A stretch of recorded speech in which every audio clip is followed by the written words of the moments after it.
Okay, first off, this is my old 75 F250. The tires are junk, and of course they're 16.5s. The old slotted mag wheels.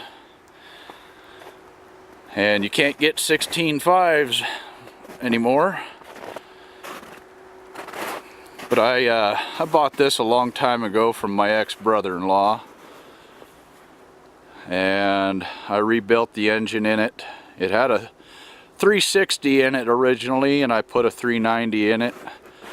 Got about $5,500 tied up in the engine alone.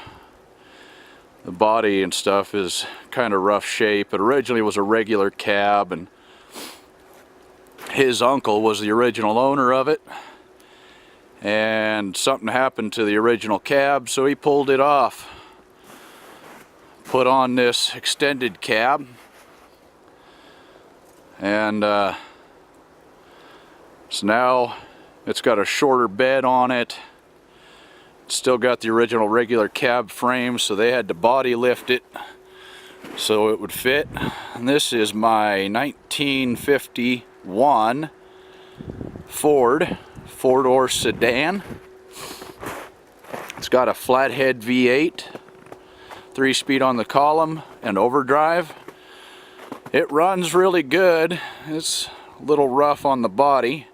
It's got some rust, and the old paint's flaking off. It's probably the second paint job, and judging by the looks of it, it was probably done in the 60s or 70s because of the type of paint it was. It was originally a real light green, maybe what you'd call a seafoam green or a mint green.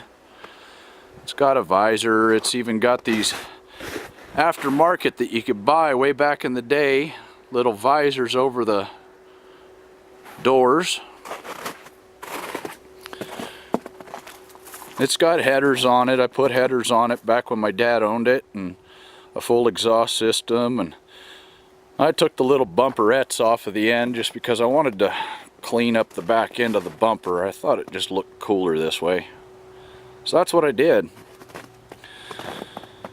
The overdrive still works in it. It's got some wiring problems because, well, the old cloth covered wiring, it's junk, as you can see. The duct tape on the window, because it's cracked out and started falling apart. I'll be fixing this up one day. And then my 1950 Studebaker Land Cruiser. That's another project of mine. I started tearing it apart and was working on redoing it. I've got another engine for it. The original engine that's in it was torn apart. It originally came out of Lusk, Wyoming. I bought it from a guy in Torrington, Wyoming. Got a really good deal on it, and it's in really good shape other than the paint. I just need to go through it. The interior's junk, and trying to find parts for it, it's hard. Very, very hard. As you can see, I've got all the stuff inside of it. I went through a divorce and had to load everything up and get everything out of the house, so haste makes waste, I guess.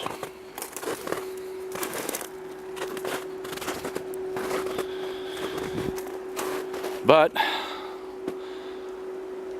I've always loved the old Studebakers, the bullet nose. And my family, believe it or not, my great-grandfather, his last name was Studebaker. And yes, we are related to the Studebaker brothers. And over here, the 1951 Ford parts car. Got this over in Buffalo, Wyoming. Got a really good deal on it. Had the stuff that I need to fix mine up. And here she sits. It's a flathead as well, and got a 3-speed on overdrive. Engine's locked up tight. Does not turn at all. I've tried to do everything and I cannot get it to break loose. And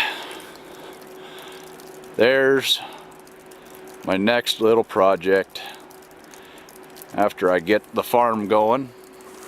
It's a 1959 Willys Wagon.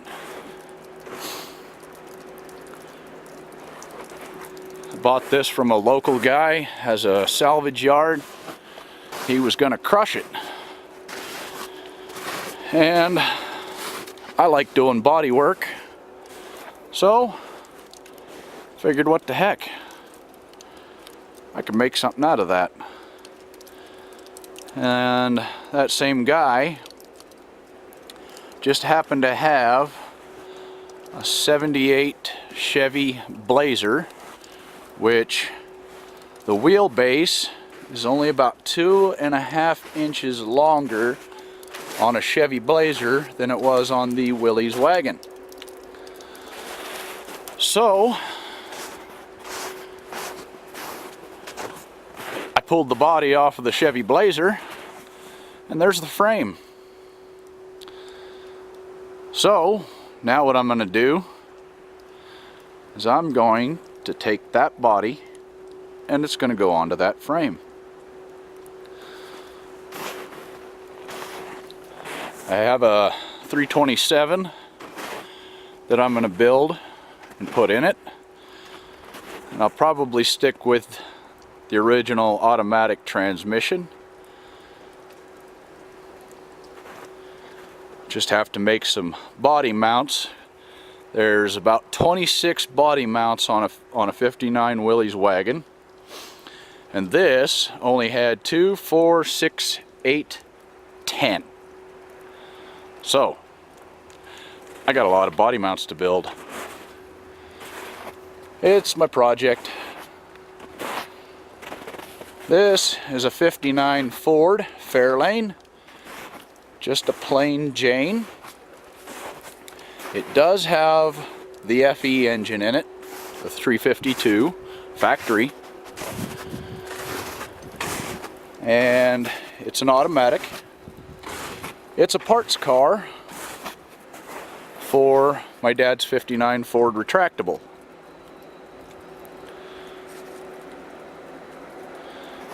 And of course, over there in the distance is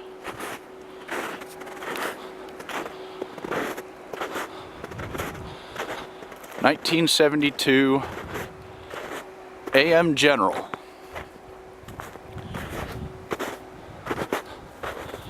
Deuce and a half. It was originally a cargo bed. I pulled it off and I put an M109 van shelter on it. See the extension cord for the power. It's set up as a camper inside. I don't have the keys to it, so I can't get in the back of it right now. Keys are at home. But I built it into a camper. It's got a cook stove in it, water heater. In fact, there's the vent for the water heater. It's one of those flameless instant hot water heaters. It's got a shower. It's got 2 60-gallon water tanks and a 60-gallon gray water tank. I do not have a toilet in it. I figure you could rough it and poop in the woods. I don't care. But I'd like to get this running again this summer.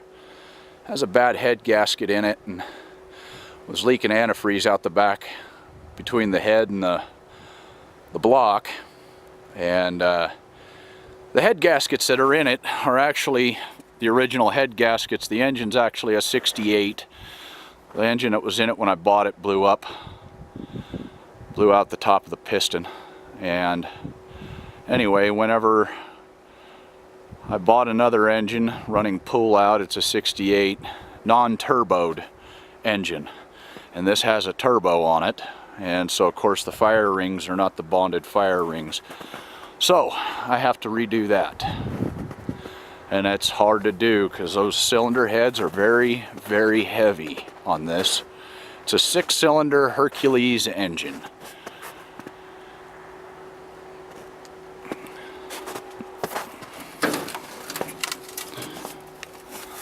There's the turbo. That one there is actually the Whistler turbo. I do have a D turbo as well. There's the rocker assemblies over there on the other side. I just need to get back to working on this. It was fun to drive. I redid the seats in a camouflage material. It's kind of dusty. It's been sitting here a little while. Sticker on the driver's side window. That was my old military unit. I put the sticker on it when my unit got deployed.